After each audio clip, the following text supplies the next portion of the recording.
Let's go. You are now listening to Jason Anderson, and you are in the zone. You're in the zone with Jason Anderson on Sports Radio 810 WHB. Brought to you by Guaranteed Foods, official sponsor of Family Mealtime. Enjoy healthier food, more free time, free delivery, and better value. Go to GuaranteedFoods.com. All right, a Thursday edition of The Zone right here on Sports Radio 810 WHB. Jason Anderson with you, Josh Brisco, Dylan Michaels. We head up until 2 o'clock. We've got you for the next 4 hours. A lot of stuff to get into today and talk about. Should be a fun show as we lead into the program coming up at 2 o'clock, and then they lead into a show they host themselves as well with Central Bank of the Midwest pregame show coming up today, 5 o'clock, because it is Chiefs and Broncos. Coming up tonight, 7:15, and then the postgame show with Josh Brisco as soon as the game is over. You know where to tune into with the immediate reaction and the best coverage. It is right here on Sports Radio 810 WHB, your home for the NFL, your home for Major League Baseball playoffs, college basketball, the NFL playoffs, the Super Bowl, the NBA Finals, and everything in between. It's right here on Sports Radio 810 WHB. 913-912-4810 is the text line to join us. 913-912-4810. Text line to be a part of the show, part of the conversation. Today we'll get into some of the texts throughout the show because one of the questions we will be asking, as we'll talk with Kent Swanson coming up at 11 o'clock from KC Sports Network and the KC Laboratory Podcast, and we'll talk with Matt Verderam coming up at noon from Sports Illustrated. One of the questions we'll be asking is, how do the Broncos win? Because this certainly feels like one of those, there's not much of a nervous energy around town for this game.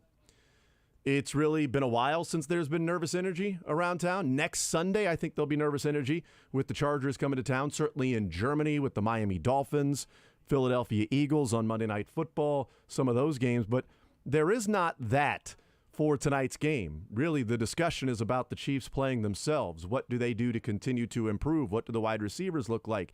The offensive line continuing to, get better. The defense, what are they doing? Are they pressuring with the front four? Getting Charles Omenihu back after this week for that Chargers game and how much of an impact that can make. Some of the injury status. Travis Kelce and his ankle. Taylor Swift in the building tonight. Nick Bolton and his ankle, and both of those players, all three are expected to be in uniform tonight. Travis Kelce, Nick Bolton, and Taylor Swift, all expected to be in their particular uniform, their respective uniforms tonight out at Arrowhead Stadium. So this is really a judging the Chiefs versus themselves in this game. That's the feel to it. But I do wonder, how do the Broncos win? Maybe the Chiefs don't show up. I don't know. But we'll ask Kent Swanson, we'll ask Matt Verderam, and Josh and I will weigh in on that as well, just some thoughts in general, and we'll get into some other points about this Chiefs team and things to look for in tonight's game, and then also sort of just simply moving forward as well. 913-912-4810 is the text line. A little bit of news out of Denver, which we'll get into, and then I do want to start with Major League Baseball and last night in the playoffs and everything, because there'll be so much talk today as we will get into the Chiefs and tomorrow as well. But it was a dynamite night last night. The way that the Braves and Phillies game played out, unless you're a Braves fan. If you're a fan of baseball, independent fan of the Phillies, or just fan of baseball, if you're just not a fan of the Braves, or you didn't bet on the Phillies or whatever, you may not have enjoyed it last night. But the drama around last night was just fascinating with an absolute stud superstar in Bryce Harper. But news out of Denver, and that is the very short-lived tenure of Frank Clark as a Denver Bronco is officially over. Frank Clark is out for tonight's game. He has an illness, popped up on the injury report this week with an illness, and I think he is sick of being a Denver Bronco. That's the illness, because Field Yates is reporting that the Denver Broncos are either going to release or trade Frank Clark sometime soon, and Frank Clark took a $1.68 million pay cut to leave Denver. Now, that is some wanting to get the hell out of town money. That is the I don't like it here money. That's the exact opposite of what we talk about when coaches are terrible and they get fired, and then it's like, well, we're going to pay you $10 million to not coach here anymore.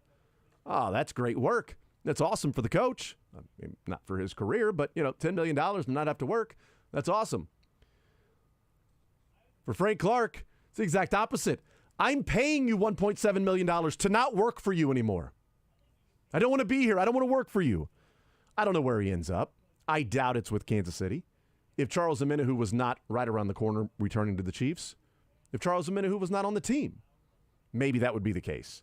But I don't expect there to be a reunion with Frank Clark and the Kansas City Chiefs. I think the Chiefs like the defensive ends that they have right now. And, when Omenihu gets back, if Frank Clark does not get picked up by anybody and he's just out there working out and something happens to a Chiefs defensive end, well, then maybe it becomes a possibility, more of a likely scenario than it is right now. But I don't expect there to be some sort of a reunion with Frank Clark. I don't think there will be a reunion with McCole Hardman either. I think the Chiefs are certainly satisfied with where they are at in both spots, at the defensive end spot and the wide receiver spot right now. Fans may not be satisfied with where they are at the wide receiver spot right now, but I think the Chiefs are. And it's still relatively early in the season when we're talking about the full course of 17 games and then hopefully another 3 games for the Chiefs. That is, if they don't play in the first weekend. They play in the first weekend, then hopefully they're playing 21 games this year. It is a long season, even though somehow we are already in week 6. I have no idea how that happened. No idea. I feel like it was just yesterday we were talking about a Thursday game leading into that Lions matchup and whether Travis Kelce would play with the bone bruise in his knee. And all of a sudden, we had no idea at the time that Taylor Swift was going to be there that night. Now it's going to be her 3rd game in 4 weeks that she'll be attending to support Travis Kelce. Kind of makes sense, too, with the next couple of days off for Travis Kelce on into the weekend that Taylor comes in town. But, that's sort of their business and everything. But the big premiere last night, right? The big premiere with the Eras Tour on the big screen. There was, I thought it was funny as a complete and total aside of the Travis Kelce is not attending the premiere with Taylor Swift tonight. Yeah, he's got a game tomorrow. He's getting ready for a game. Like, it's called a J-O-B, a job. Go out there and get a J-O-B. I got me a jizob, a job. J-O-B, the word of the day. That's what Travis has. So, yeah, he's not going to be able to attend the world premiere. If the world premiere were tomorrow night, I think Travis could be in attendance there. All right, 913-912-4810. There's the information out of Denver.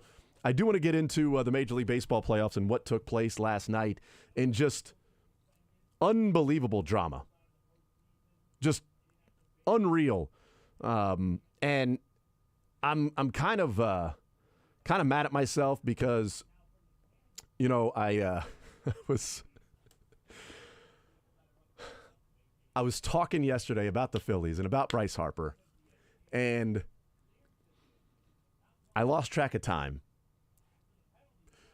And this is my own fault. And I'm going to think about this for a while because I was putting together at DraftKings a same-game parlay. And I'm not joking about this at all. It was like 4:05, and I'm trying to rush through it very quickly, right? I'm scurrying to try to, get on DraftKings because I'm like, oh, bleep. Picked up little man from school at like 3:50, get back home, do some things, a little snacks. All of a sudden I look up and it's like 4:05, and I'm like, son of a bleep. So I go to DraftKings, and I'm trying to set up a same-game parlay on Aaron Nola and Bryce Harper only.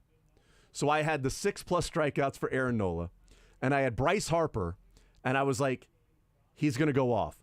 So in the same game parlay, I had Bryce Harper with a home run, Bryce Harper with, I can't remember how many total base. I had him like multiple hits, 3+ RBIs, and I'm going to place the dollar amount because DraftKings also stepped it up for me. And I'm putting the dollar amount in there, and it goes gray. It says your event has started. And I'm looking up like, they haven't even ran on the field yet. DraftKings, don't do this to me. No. And I'm like, well, we'll see. Maybe Bryce Harper has a terrible day. My procrastination was, it would have been a nice payout. Oh, it would have been a nice payout. Because when you're putting RBIs and a home run and hits together in a home run alone, yes, is big. Yes, it's like an anytime touchdown, basically. Exactly, yeah. And then I was going to put another one in there to where it was like 2 or more home runs. I was just going to play around with Bryce Harper because I thought he was going to have a day. But I was dumb and was procrastinating and doing other things with the kids. They ruin everything. The worst. So yeah, I just took it out of his piggy bank. It's not a big deal. No big. I put an IOU in there, so IOU, and then I'll take that IOU back when he gets like a glove or something in baseball, or new batting gloves or something. Or well, this one would have been probably a brand new, nice looking bat. That would have been the payday last night. So when you get that, when you get a few years older, when you're like playing a 12U baseball or 13, and you get that really, really, really nice bat you've been wanting, I'm gonna take that IOU out of your piggy bank. Because now we're even with you distracting me. I blame you, son. It is your fault. But here's Bryce Harper last night on Orlando Arcia's comments, and it's been well documented now. We talked about it yesterday about Orlando Arcia's comments about attaboy Harper, which, by the way, no matter the Braves broadcasters, what they want you to believe that it didn't happen, when Orlando Arcia after the game says it wasn't a comment meant for him to hear, I think we can all agree it happened. Here's Bryce Harper on Orlando Arcia's comments. This is after the game last night. It's a super competitive game that we play, and, from both sides of the ball. And I enjoy commentary and things. And like I said, I listen to WIP, and you hear a lot of stuff on there as well at times. And I just enjoy it. It's a part of the reason why we play this game. And there's nothing like it. Everybody's competitive that we play against, and I just really enjoy those moments and the opportunity to play this game and have those moments. Was there any motivation? I mean, anytime anybody says something, right? I mean, that's what it's all about. Did you enjoy staring him down? Yeah, I mean, I stared right at him. Twice he stared right at him. Twice. It was great drama. I mean, as soon as he hit that, in what was it, the third inning, 1-1, the 3-run shot, and just demolished the ball, and sat there, stared it down, and then rounding the bases and staring at Orlando Arcia. And TBS, it was on TBS, right? Was it on TBS? Yeah. So TBS cut away right as he was rounding second. Just as he was looking at Arcia, they cut away to something else. I don't remember what it was because I was like, oh, no! I don't even remember what they cut away to because I was wanting them to cut back to that. Like, I think that's where whoever's producing the broadcast has to have that in the back of their mind of, I want to see Bryce Harper rounding second. Does anything happen when he's close to Orlando Arcia? Like, that's something you got to be aware of. Well, in the camera angle of the picture, can't you use the camera angle you're using for, like, every pitch to capture that? Right, from center field I'm to see him asking running a lot probably in the moment. But that's also something that you may plan for. Is Bryce Harper ever at second base? Does he steal second and Arcia is the one coming over to lay the tag? Is there something there? Now, the cameras would stay on him at that point, but that's something you got to be aware of. It's just like at the end of like a football game when you know there's an issue between coaches and they're going out to the handshake line, you should only keep the camera on the coaches. You should like the Jets game, the Jets and Broncos. For some reason, the camera started showing other players individually talking to players. You don't take the camera off Nathaniel Hackett. You keep the camera on Nathaniel Hackett when he is walking in case there's a Sean Payton interaction or there's a crossing paths. I don't care about two random players that I have no idea who they are that are hugging. It wasn't Russell Wilson and Zach Wilson or anything. It was just two random players they cut away from. Like, you have to keep the camera on Nathaniel Hackett or on Sean Payton, one of the two. Like, you have to do that. So finally we got the full view of Bryce Harper staring him down. And then the second home run, they showed it with the Bryce Harper staring him down. So that was great drama. The conversation then grew into last night with Travis d'Arnaud, and I understand having his teammates back, so I get that. You had a rough game. You just got beat 10-2. You're down 2-1 in the series. You got a couple of guys going to the mound that you feel pretty good about for the Braves, especially Spencer Strider on the mound today. You got to win the next 2. You win tonight, you get 1 at home. But you're down 2-1 in a pivotal Game 3, and Bryce Harper was the big reason why. I mean, Bryce Harper essentially won 4-1 against the 4-2, I should say, against the Braves. But here's Travis d'Arnaud in the clubhouse after the game, weighing in on Orlando Arcia's comments and then sort of the fallout from that. Orlando's a great person. I mean, he was joking around, but it screws all the other reporters and everybody who comes in here and has been great with us all year. And we feel like this is a sanctuary where we come to work every day and try to have fun. And when things get out, which I'm sure other teams say things as well, it's not a good feeling, and it makes nobody wants to be in the clubhouse for all the people that are good people. This is not a media issue. Orlando Arcia is an 8-year veteran. When the media's in there, the media's in there. Like, that is not I can't believe you reported that. Yeah, the microphones are rolling. And the reports are he didn't say it once. It wasn't a passing comment to like somebody 20 feet away from they're interviewing, Olsen about his game or Harris on the catch. Like, they're interviewing Michael Harris about the catch. And 20 feet away, Orlando Arcia is going to, I don't know, Ozzie Albies. Attaboy, Harper. Attaboy. And you're like, whoa, Orlando Arcia said, attaboy, Harper, I'm going to go and report this. That would be to where it's a little gray area, right? But when the report is, he said it multiple times, sort of jovially, and where he knows the reporters are there as if he wanted people to hear it. You can't do that and then claim ignorance on what happens in the clubhouse with the media members. Like, you can't go, attaboy, Harper! Ha-ha, attaboy, Harper!